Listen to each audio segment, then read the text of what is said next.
Hi friends, this is DaintyTank. Thank you for joining me again. This is Heart of the Woods, part 7.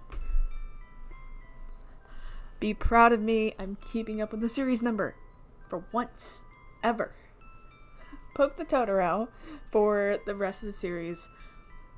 If you're just now being introduced, go back and play this. You totally can go back and play this. I have the links to the game always in the description down below. But I also have my playlist that you could watch. It's so good. It's so fun. I hope you're enjoying it just as much as I am, and we're going to just hop straight in. Because last time, we had the fun of actually learning Abigail's name. Our ghost friend of over 200 years. Snap, I know, right? And we had Morgan and Tara's morning after awkwardness, which was hilarious because Tara is gaining all of the feelings. Totally caught the feelings.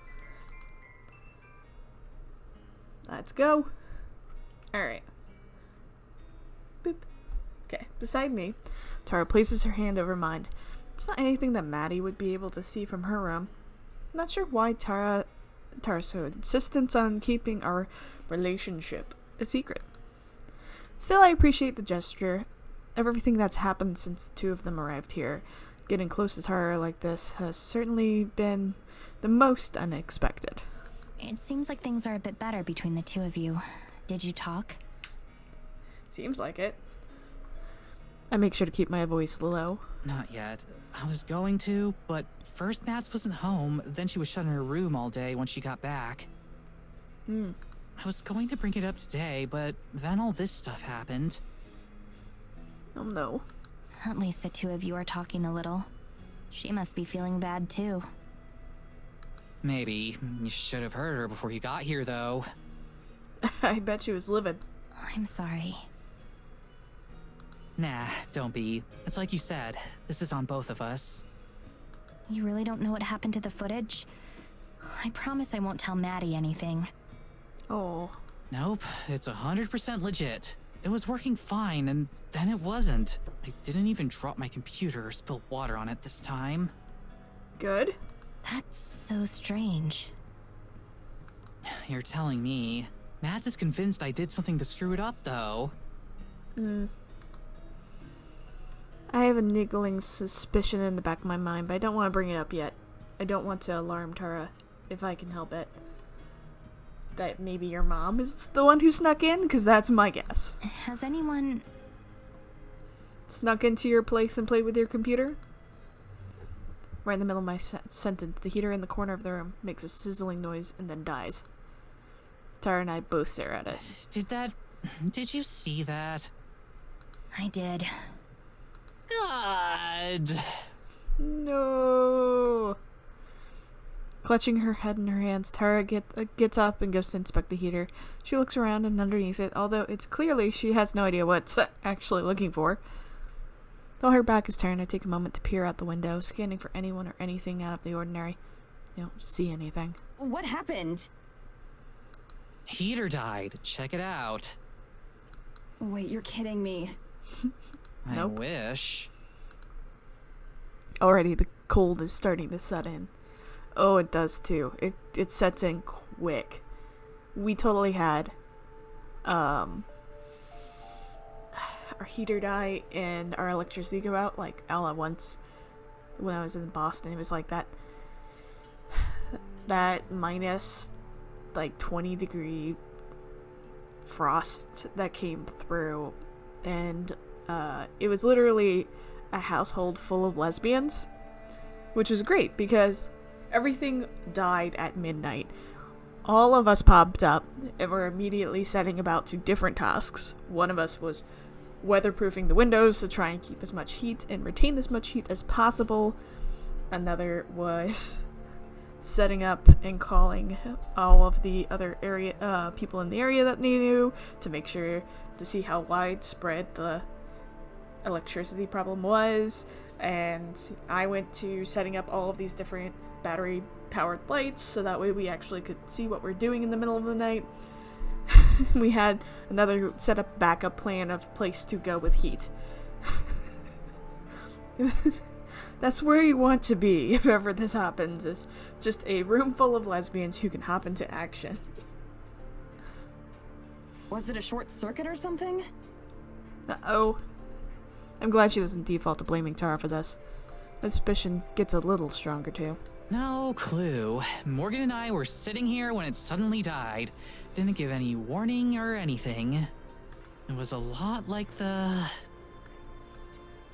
She trails off. She doesn't need to finish the sentence. I'm sure we're all thinking the same thing. Like the footage. She says it anyway. None of us say anything, then Maddie chuckles nervously. That's a pretty weird coincidence. Pretty weird. Do you two think that, like, they're connected somehow? What, the heater and the footage? There's no way that could be. It's just bad luck. Bad luck? Maybe. Or... She gives me a look that says she doesn't think it's random. I'm inclined to agree. Any luck with saving the video so far? Not yet, but I just started. Give me a bit. Right. I'm gonna go grab a blanket. You want one, Morgan? No thanks. What the hell? 2 seconds after she entered her room, Tara yells and pops back out. The heater in my room is dead too! What? Are you sure? Of course I'm sure. Come look if you want. Uh-oh. Maddie and I both hurry into Tara's room. Sure enough, the heater in here is as dead as the one in the living room. Were they on the same breaker? This cabin must have ancient wiring, right? No, it was renovated a couple years ago. Oh dear. Is the one in your room still working, Mads? Without waiting for an answer, Tara pushes past me and goes to look, ignoring Maddie's feeble clamor about barging in. We follow behind Tara yet again. In Maddie's room, the heater is running fine. That's so unfair! Maddie frowns too, looking perplexed. I don't get it. Why just in here? That's a pretty weird coincidence. Tara does a poor imitation of Maddie's voice. It is! What else do you want me to say? Oh, come on. Grumbling, Tara leaves the room without giving an actual answer. Maddie doesn't try to stop her and stares at her perfectly functional heater. I shut the bedroom door before me as I leave. Okay, tell me I'm not crazy. Something weird is going on. You're not crazy.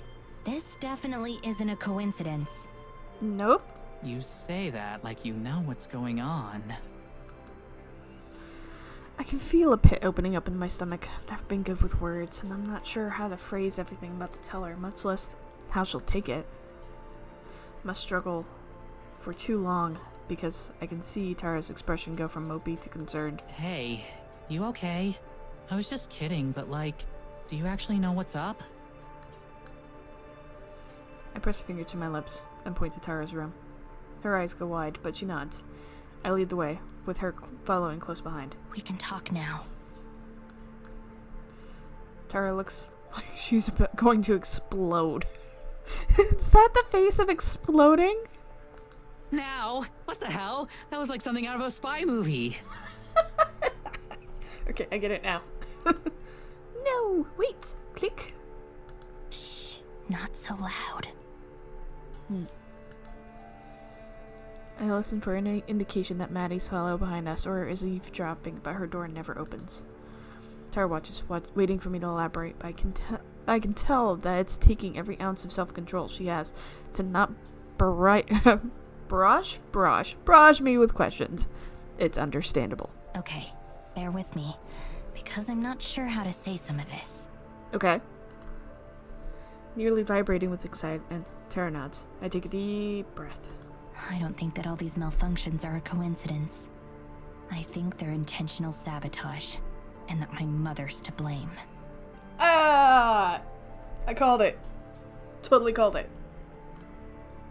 Her eyes go wide as saucers. Your mom? Yes? Yes, and I also think that Maddie might be involved too. It's not her fault at all. I'm afraid that my mother might have gotten to her first. She might not even know it.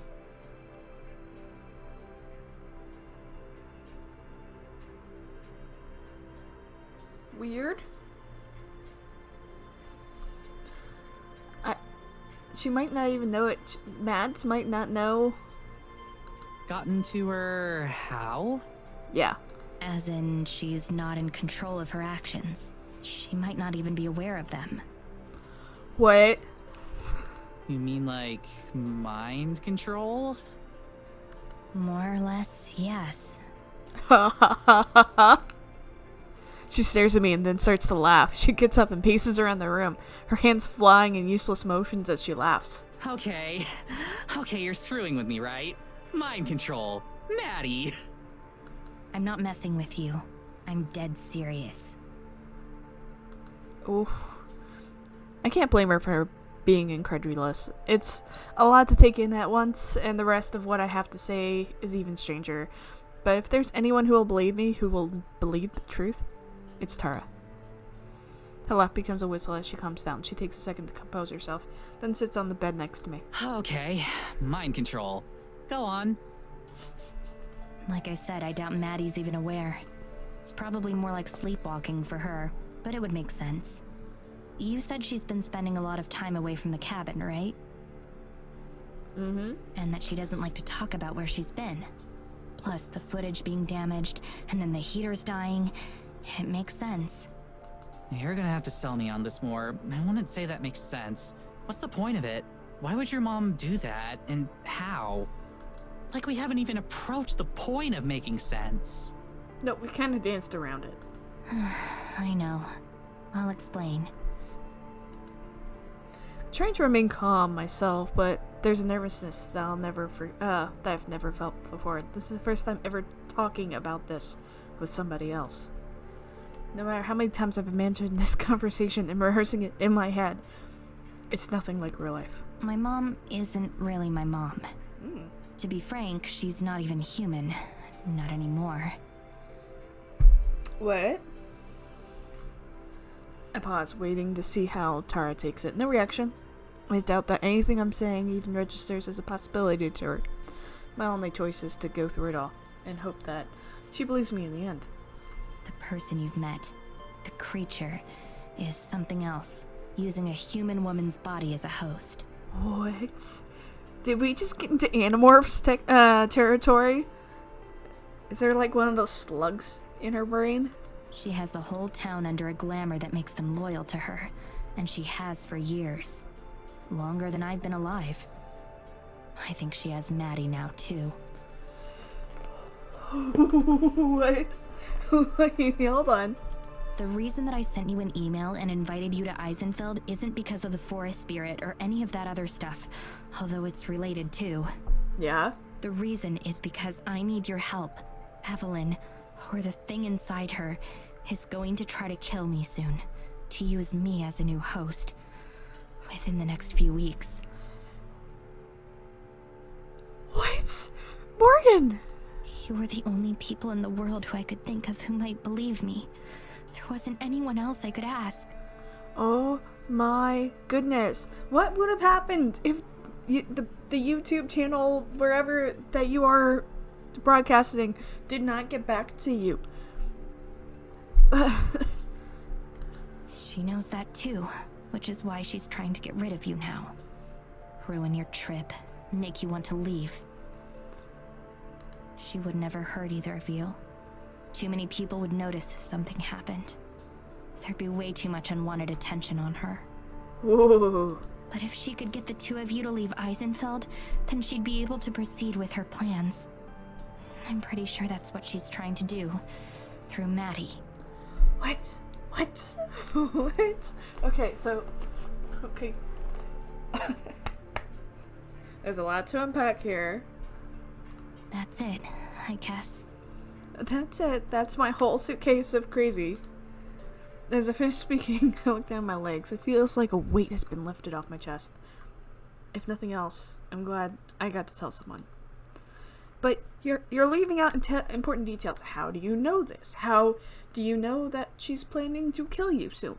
How do you know any of this, my love? Even if nothing changes, at least I got to share my story. If she doesn't believe me, if she thinks I'm as crazy as Maddie does, then I'm out of options. The silence stretches on and I glance up at Tara's face. For someone usually so expressive and easy to read, her face is immutable. I can't tell what she's thinking. She just stares at me intensely, more scrutinizing than I've ever seen before. I met her eyes, willing her to search mine and see that I'm telling the truth. I want to reach across and grab her hand. More than that, I want her to grab mine. Tara huffs, blowing a loose strand of hair that's fallen over her face. She blinks, pops her knuckles, scratches her leg, then finally she half smiles. Okay, so then what do we do now? Does that mean that you believe me? Yeah? My breath catches my throat, scarcely daring to believe it. She hasn't confirmed yet. She could just be playing along. Of course I do. Good! I can't help myself. I lean forward and wrap my arms around her in a very selfish hug. I'm so sorry for dragging you into all of this. She doesn't deserve any of what's going on. I brought her into my own world of problems. Her arms wrap around me without hesitation. Hey, I'm glad you did. Oh, Really? Of course! If some other paranormal blog got this scoop, I'd be jealous forever. good. But I'm not gonna lie, it's a lot to take in, especially the stuff about Mads. But if never coming here would have meant you having to deal with all this on your own, then it's a damn good thing we're here. For the first time I can remember, I feel warm and comfortable. It's a moment that I wish could last forever. I don't deserve her support, but I'm infinitely glad that I have it. Now let's go kick your mom's ass! Woo! I laugh gad. I'm glad she's able to keep a light heart through all of this. We're going to need it. Really though, what do we do now? Pack our stuff and get out of here? You could totally crash with me and Mads. I'm sure she wouldn't mind. You'd have to get past that whole mind control thing first, though. No. Running away isn't an option. She would just take someone else instead. She has to be dealt with. Oh? You said it'll happen in a couple weeks, right? How do you know? Yeah, how do you know? It'll happen on the winter solstice. It's something to do with the moon. I don't really know the specifics myself. There's not a whole lot of information to go off. Oh. You're in luck, because investigating stuff without a real lead is my speciality. Good. Can I rewind a little bit and say I have a sneaking suspicion? Just a theory. A game theory. Just have a theory that it's not Mads. Mads is suspicious because she's going to Abigail. But I think that it's actually Tara who has gotten got, so to say. And because Evelyn would assume Morgan would go and trust Tara immediately if Matt's heater still worked. Yeah. I think that's the thing. I think that Tara got, not Mads. And Mads is just, with Abigail. She's incorrigible and her smile is infectious. Her optimism and confidence make me think that this might actually work out after all. There'll be plenty of time for that, I promise. Right now, I should head back home. Why do you go home to it? Already? Feels like you just got here a bit ago. I know. I wish I could stay longer, but I need to start preparing right away. There's a lot that I'll need to fill you in on, but it'll take some time for me to get ready. Ready to pass information? So, later tonight? Probably tomorrow or the next day. Okay, I'll lie low until then. What should we do about... Her voice trails off. She nods in the direction of the rest of the cabin and Maddie. Nothing for now. Just try to act normal around her if you can. So avoid conversation as much as possible. Easy peasy. Okay. We stand together and Tara walks me to the front door. So, see you soon, I guess? Right. She leans forward suddenly, giving me another quick hug. My second one today. It's over far too quickly. Cool. I'll be waiting. I smile. Me too. It's always scary going home and facing the prospect of seeing Evelyn face to face. Today, though, it doesn't seem as bad. There's still a long way to go, but with Tara's help, there's a chance that everything will work out. That's more than I've ever been able to say before. Going from Morgan, back to Maddie! Hello, Maddie.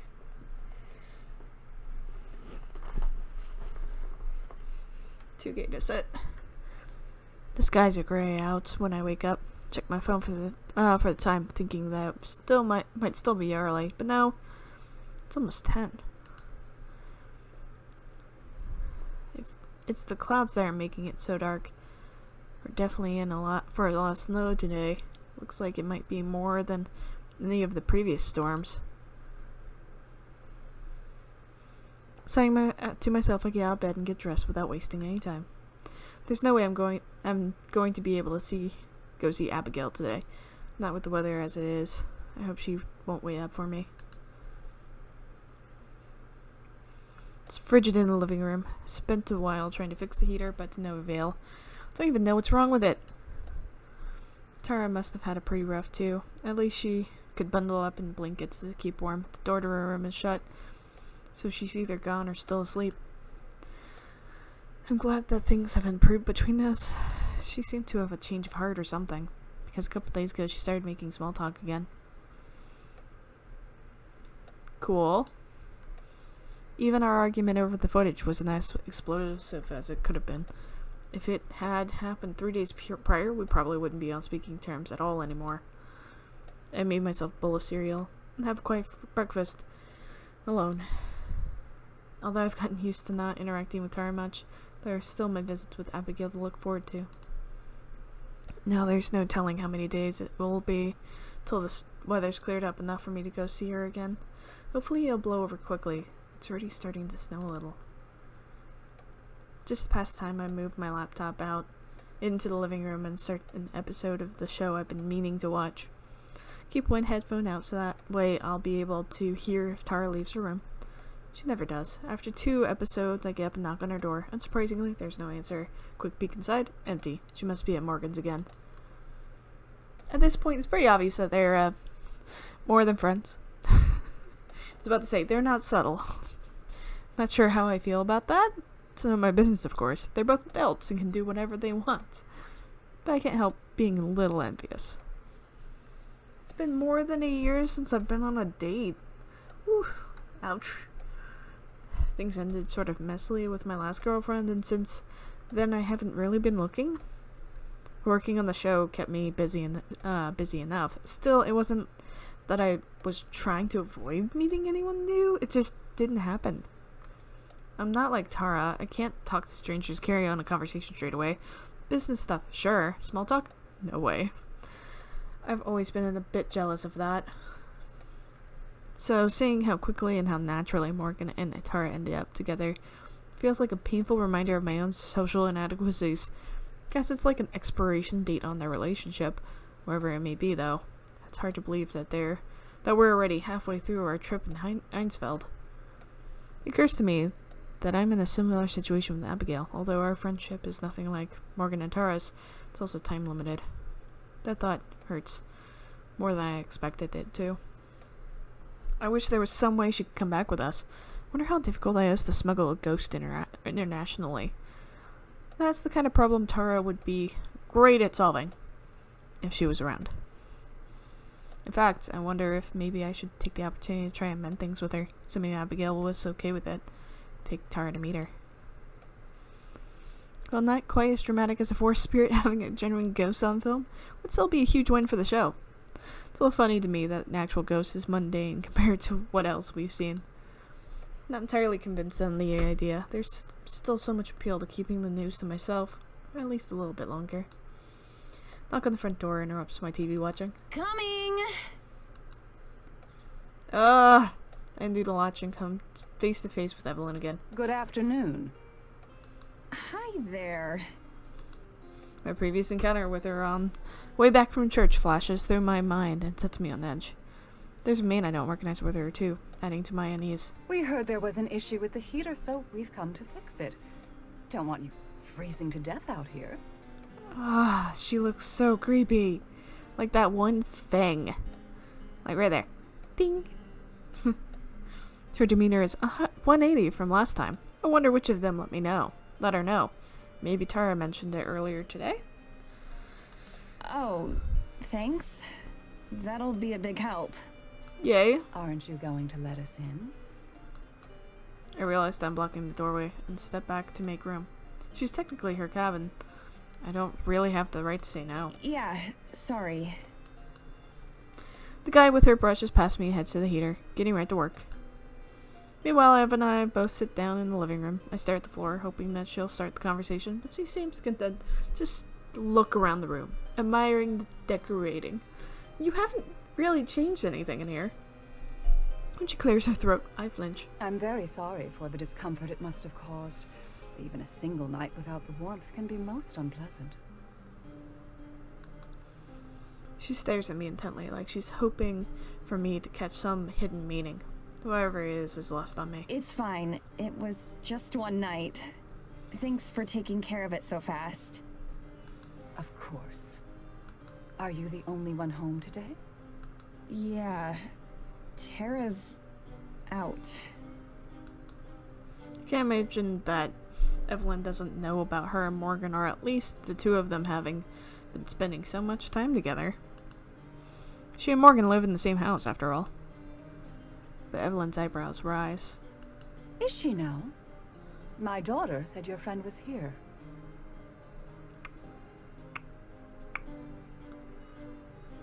Oh. She wouldn't be foolish enough to venture into the woods on her own, would she?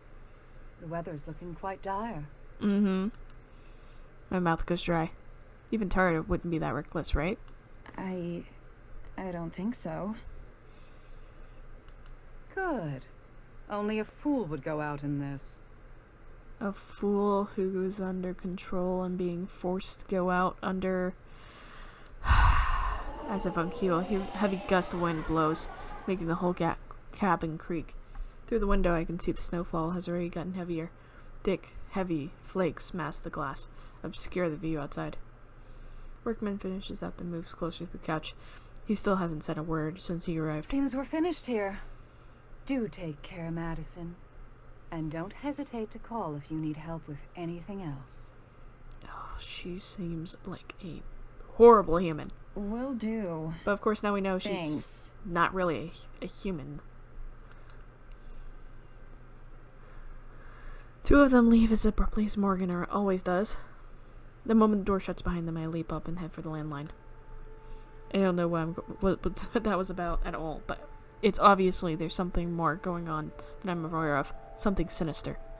There's a small scrap of paper jammed underneath the phone. Morgan's phone number scribbled on it. I dial, wait, praying that the weather doesn't render the phones useless. It rings and rings and rings, but doesn't pick up.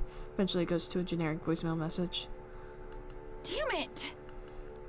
Slam the phone back to reset it and dial again. Please, please, please. She's not there. If she's not with Morgan, I don't know what I'll do. I don't know where else she could be. On the third ring, the phone clicks as someone answers. It's garbled and hard to hear, likely because of the storm. Morgan? The person on the other end says something unintelligible. Hello? I can barely clear enough for me to hear my name. Yeah, it's me. Hey, listen, is Tara with you? There's another pause and some staticky noise. Then the beep as the line goes dead. Frantically, I hit the redial button. This time, she picks up on the first ring. Hey, it's me. Is Tara with you? There's noise, but I can't tell if it's her answering me or just interference. Sorry, what? Again, the only response is garbled nonsense. Tried to talk to her several more times, but nothing is intelligible. Don't even know if she can hear me. The call drops again, and this time I don't bother calling back. I could try to send her an email, but it'll take forever before the webpage loads long enough for me to do that. Try to make myself calm down. Logically, she's got to be with Morgan. There's nowhere else she'd go. Evelyn must have missed her somehow. I go to one of the windows using my sleeve to brush away the fog that veils the glass. It's already a blizzard out there, snowing harder than anything I've ever witnessed. That's when I see her. What? Flash of red hair, over by a tree line. Tara. She's just standing there. When she notices me, she waves. What the hell is wrong with her? Pound on the glass, pointing downwards to indicate that she should come in. Come inside, you moron! What are you doing? I know she can't hear me, but she keeps waving. Then she turns and walks into the forest. Oh, she's lost it. She's absolutely lost it. She's under control. I fight against the wind just to open the door. Tara! Oh. I love the snow effects too. Like, this is awesome. Like, this is very intense. My voice is swallowed up by the wind. There's no way she can hear me. I tried yelling again, but the cold stings my throat. Is this some kind of joke to her? It's a terrible one, if so. Stepping out of the front door, I can barely see her amongst the trees and swirling snow. She's just standing there, waiting for me. I linger, not sure what to do. I can't just leave her there, but going out in this would be asinine. She waves again, more urgently, clearly wanting me to follow her. Maybe she needs my help? Maybe someone's been injured? Still, the storm. Every second I'm out here, the cold seeps a little further into me. I need to decide. Clench my fists. If nothing else, I knew Tara would come for me. Bracing myself, I start walking towards her. It's nearly impossible. Just keeping my balance and remaining upright is a chore. Every step I take feels like a battle against nature. Slowly, though, I do it. Once she sees that I'm following her, she starts walking again. I wish she'd wait for me to catch up, so she could at least tell me what's going on. When I cross the tree line, the wind gets noticeably better, although the cold is no less bitter. Oh, transition. Tara doesn't seem fazed. She's still forging ahead, always in the distance no matter how far I go. Close enough to see, but not close enough to hear. A few more minutes, I could start to inch closer to her. I can feel my hands, my feet, my teeth won't stop chattering. I need to stop her now.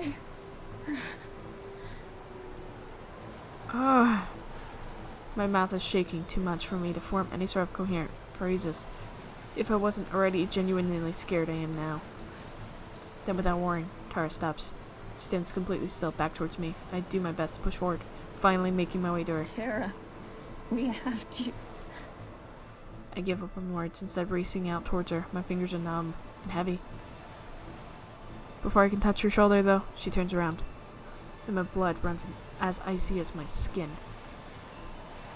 Oh, God. Ugh. Her face is completely smooth and featureless, like a mannequin. Her clothes, her hair, everything else are a perfect replica, but her face is an empty void. This isn't Tara. This isn't even human. Sharp taste of bile rises in my throat as I step back, repulsed. As I stare in the horror, she begins to flicker like a light bulb going out. No. No, no, no, no. This isn't real. This can't be real. This isn't happening. This can't be happening. Still flickering, the thing begins to move. Its shoulders start to shake as if it rocks back and forth, tilting its head back slightly. Doesn't make a sound, but its intention is clear. It's laughing at me. I fell backwards, hands scrambling through the snow that I can no longer feel. I scuttle away from it as best as I can, though it doesn't even try to follow me. It just rocks, celebrating its triumph over me. My shoulder smashes into something hard, sending a stinging pain through me. It's a tree. I try to stand up, but I've lost all sensation in my legs. My fingers scrabble desperately, uselessly at the hard earth and slick bark, but I can't find any purchase. I try to stand, and my feet slide from underneath me as I crouch back to the ground. Each effort is harder than the last. I try several more times to stand, but I can't. Exhausted, I lie there, cheek pressed against the frigid ground. I can't even feel it. My face burns as if buffeted from more and more snow. My thoughts run ragged. I know how hypothermia works, how fast it can set in. Surprisingly quickly, I'd once read. My body temperature only needs to drop a couple more degrees to start shutting down. I can't muster the effort to move. The fake Tara is gone now. The space it once occupied is empty. I'm alone. The realization crosses my mind, surprisingly lucid. I'm going to die. This is the end. There's no after this. I've reached the end of my life. Snow accumulates on my body. What parts I can feel burn. I'm grateful for those that I can't. My breath is barely even a wisp of vapor. I try to tell myself that I'm wrong. Someone will find me. I can't die out here. I'm not some mountain adventurer. I'm not the kind of person this happens to. I can't freeze to death. I can't. But I'm going to. What about Tara and BT and my family? I can't just leave them all behind because I ran too far into the woods. That's just not how this works. I try to push myself back up, but I can't move my arms. I can't move anything. I'm sure that if my body allowed me, I'd be crying. I don't want to die. I don't want to die. I don't want to die.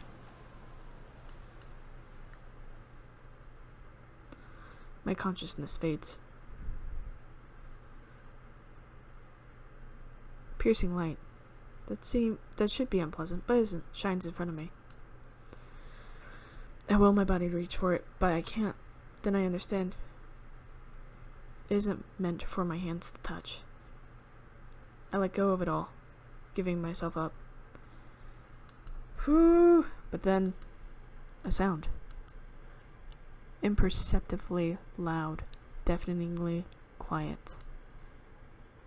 Something vibrant and full of life fills my tired eyes. It blocks the light. And then... Abigail! Yes! Oh my god. An angel appears.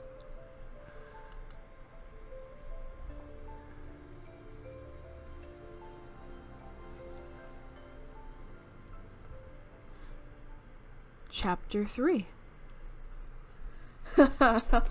Oh my goodness.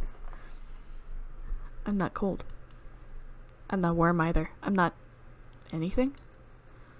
I'm not even sure I'm awake. All I can see is the vast, profound blackness. I realize my eyes are shut. Are they frozen shut? I try to move my hands toward my face, but those are frozen. Still feel frozen too. With great effort, I manage to wrench my eyes open. I'm flat on my back. Right above me is a familiar curved wood ceiling.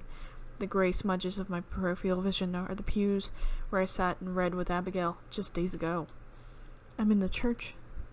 Try to remember how I got there, but all I have are glimpses of what happened. Waking up alone. The Mary dropping by unannounced, following Tara. Not Tara.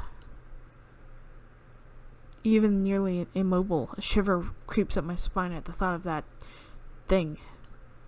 And after that, it comes back to me as an avalanche, running, stumbling, and falling, and being so cold.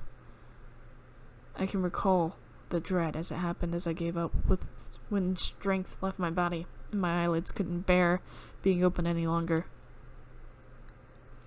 But how did I get there, from there to here? There's a sound of rustling cloth beside me. Turn my head. There she is. Warm, radiant, just an arm's length away.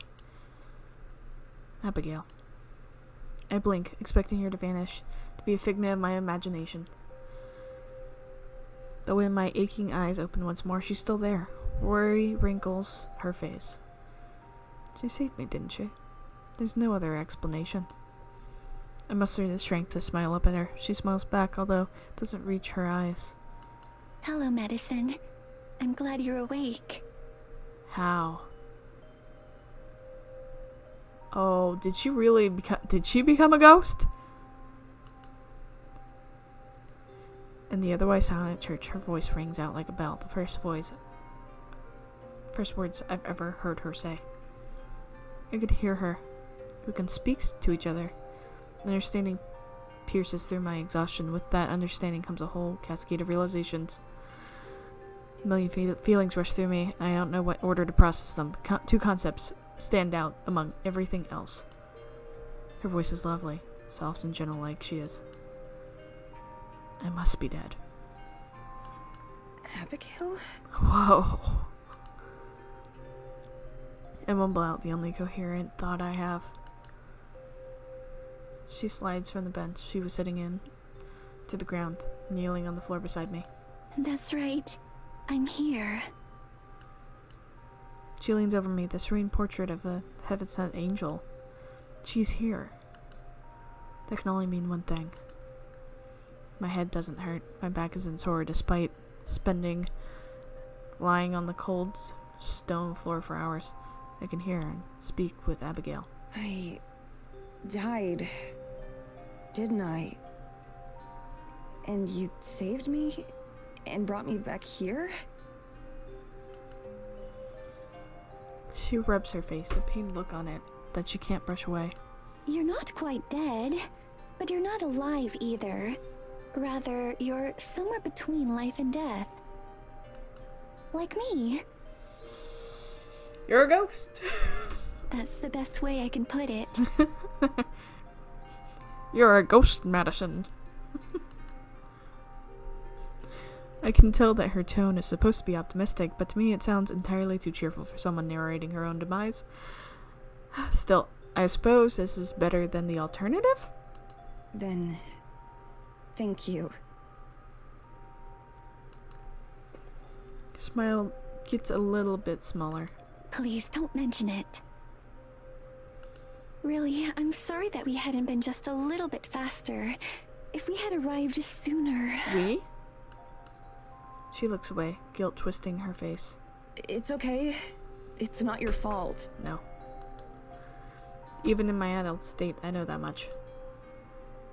Shut my eyes, hoping that this might be a dream, and then that when I open them, I'll be safe and sound in my bed at the cabin. I'm not, of course. There's nothing above me but stone. Force myself to set. The motion catches her attention, and Abigail lunges forward, ready to catch me if I fall. Oh, don't strain yourself. There's no pain or soreness. Instead, it's like every individual part was switched off. I have to reactivate them. Maybe that's not far from the truth. Once I sat up, I'm able to stand without any issue. The heaviness falls away like a blanket. I think I'm okay. To demonstrate, I pace back and forth a couple steps, feeling like I'm stretching my legs. I reach out and flex my fingers, staring at their strange, glimmering transparencies. The whole team she watches me intently, poised to intervene if anything goes wrong. Nothing does. I'm fine, relatively speaking, for being dead. I look towards Abigail for approval with the most earnest smile I can muster. She visibly relaxes. I sit down on one of the pews, and Abigail sits down beside me. It's bizarre. Despite years of existential dread, I don't know how I feel about my own past tense death. When Abigail did say that it's not quite death, it's just not exactly life either. Obviously, it's got to be a bit more complicated than that, but right now it's helping to soften the blow a little bit. I look down my hands. They're normal and clean, not bloated and turning purple like in the last few moments. The rest of me seems similarly plain, apparently. I was well preserved. There's one difference I wonder about, though. Pass a finger to the stone that we're sitting on. Or at least I try to. But my hand just passes through. It doesn't feel like anything. Right. Next to me, Abigail does the same thing, passing her hand up to her wrist. She giggles and my heart skips a beat. I'd forgotten how it feels at first. It's kind of wondrous. Yeah, that's a good way to put it. Oof. Once you get used to it, it's really quite convenient. It's really quite convenient. It'll just take a bit of time. Huh. Abigail stands and gives me a huge smile, probably not realizing just how scary that thought is to me. Don't really want to spend for however long it takes to get used to it like this. But she's clearly excited to talk. I am too, regardless of the circumstances. So I won't spoil the moment yet. How long has it been since then? Since I... you know... Everything... Thinking of the word died causes my throat to restrict with terror. It's not death, I remind myself. If I can feel afraid, then it can't be death. It's been over a day. You've been unconscious this entire time. Oh. I was afraid that perhaps I'd done it wrong. That you might not ever wake up. But here I am. Okay, two things. I want to know if, since Maddie's a ghost now too, can she touch Abigail? And then two, what happens with the we? So, Abigail mentioned we found you. We got there sooner. Who's the we? Who's the other? I can see her eyes sparkle with tears. Despite the fact that I'm standing right here, even the thought of my demise almost makes her cry. Yes, here you are. Oh. How did you do it? I remember thinking that I was going to die, for sure. Mm-hmm. She looks at me, fidgeting with her dress. As I said, we arrived too late to save your life. The cold had already set in, and you were so far from home. Mm-hmm. Who's the we? But we were able to save your spirit, your soul, the important part of you. And that's what you are now. A spirit? She nods. That's what you are too, right? Another nod. Exactly.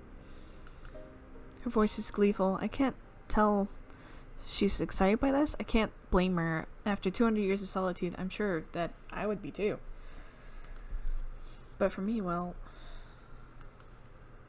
this is a nightmare, wrapped in irony.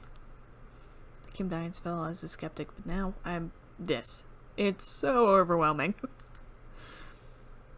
What will my parents say, or my friends back home, and what about everything else I left behind? I never prepared a will or anything else. Just don't know what to think. I want what to feel. I suppose I should be grateful that I'm not truly dead, but at the same time, I don't know what I'm missing out on.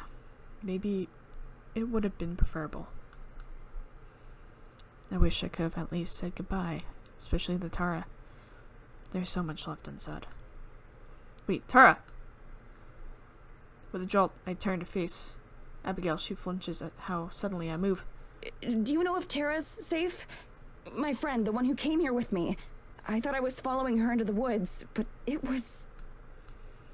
The image of what fake Tara comes to mind, and with that wave of dread, memory of it is repulsive, simply in how false it was, how unnatural.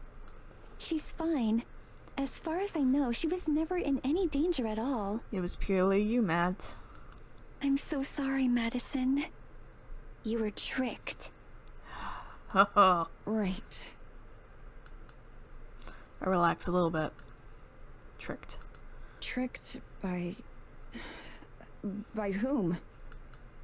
Abigail looks uncomfortable once more. I'm not sure what name she uses now. The mayor of the village. Whatever you know her as. Evelyn. So she's responsible. I'm not surprised in the least. The way she always seemed like a snake coiled and ready to pounce. The bad feeling I got every time I interacted with her. She must have come by the cabin and just scoped me out. She had probably been planning this all along. I shudder. Who is she really? Why would she want to kill me? Oh. I'll explain it later, but I promise you don't have to worry about her anymore. I'm just putting things together. I really wonder. Because Morgan said she was going to kill her to take her body and use it as a new host. I wonder if she did that with Mads instead. And Mads' body is taken over by Evelyn. But no, can't be, because there was something about the winter solstice. So yeah, it's just timing is off then. And I do wonder, going into that same line of being, if Abigail was once in the same sad position as Morgan. Clearly that's supposed to make me feel better, but it doesn't. Yeah, she's not a treat anymore, but only because she succeeded. I want to understand. I need to understand. Why would she want me dead? I guess I'll find out in time. I just have one other question. Yes. Earlier, when you were talking about saving me, you kept saying we. Who else? Now her eyes regain that previous mischievous gleam that I started to recognize on her. Someone special. I'll take you to meet them if you feel you're ready for it. Ooh. I think so. I'm into it. There's nothing to be accomplished by sitting about feeling sorry for myself right now. Spent too much of my time in Ninesville doing that as is. Plus, I'm curious to see who might have helped Abigail. Who else could have known about her this whole time, yet kept her a secret? I stand up and absentmindedly offered a hand to Abigail to help her up. She takes it, and then drops it immediately. Eyes wide and awestruck, she stares as if I'd sprouted a tentacle from my arm. Tears spring to her eyes, seeping out to form a thin river down her face. What is it? What's wrong? Did I hurt you? Oh no. Oh, you can touch. Your hand. I can feel it. Oh. There's the other question answered. She's right. I hadn't even registered as different to me, but for the first time since we've met, I can actually touch and feel her there. She grabs my hand again. Not standing, she closes her eyes as her fingers roam over mine, taking in the sensation. With anybody else, anyone on Earth, it would be awkward, but somehow, with Abigail, I didn't mind. It's a little endearing, in fact. After a moment, she seems to realize what she's doing, and with a yelp of sheepish expression, she lets go. I'm sorry, Madison. I just got so carried away for a moment. It's fine. Really. My skin still tingles from the feeling, vivid because of the absence of anything else.